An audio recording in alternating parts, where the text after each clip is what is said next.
think that it's something that we're all probably pretty familiar with. But other than what we may usually open our Bible to see 139 for, because especially I think as females, it's one that is like in all sort of conferences and whatnot. They always talk about Psalm 139 to remind us that we are wonderfully and fearfully made.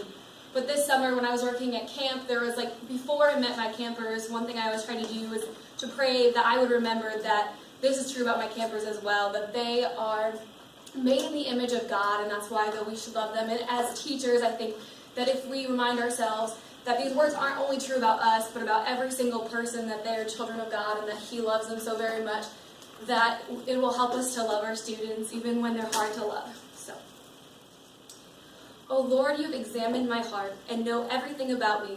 You know when I sit down or stand up. You know my thoughts even when I'm far away. You see me when I travel and when I rest at home. You know everything I do. You know what I am going to say even before I say it, Lord.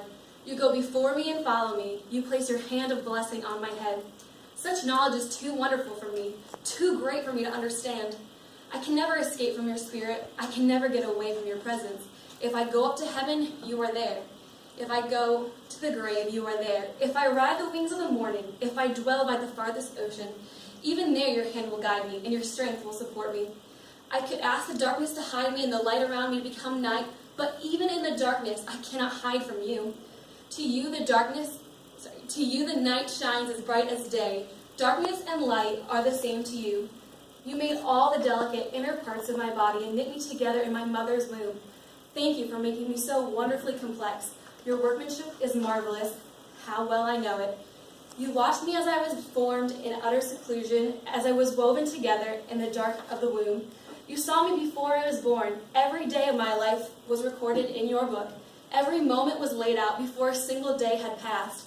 How precious are your thoughts about me, O God. They cannot be numbered. I can't even count them. They outnumber the grains of sand, and when I wake up, you are still with me. O God, if only you would destroy the wicked. Get out of my life, you murderers. They blaspheme you, and your enemies misuse your name. O Lord, shouldn't I hate those who hate you? Shouldn't I despise those who oppose you? Yes, I hate them with total hatred, for your enemies are my enemies. Search me, O God, and know my heart. Test me and know my anxious thoughts. Point out anything in me that offends you, and lead me along the path of everlasting life. Thank you.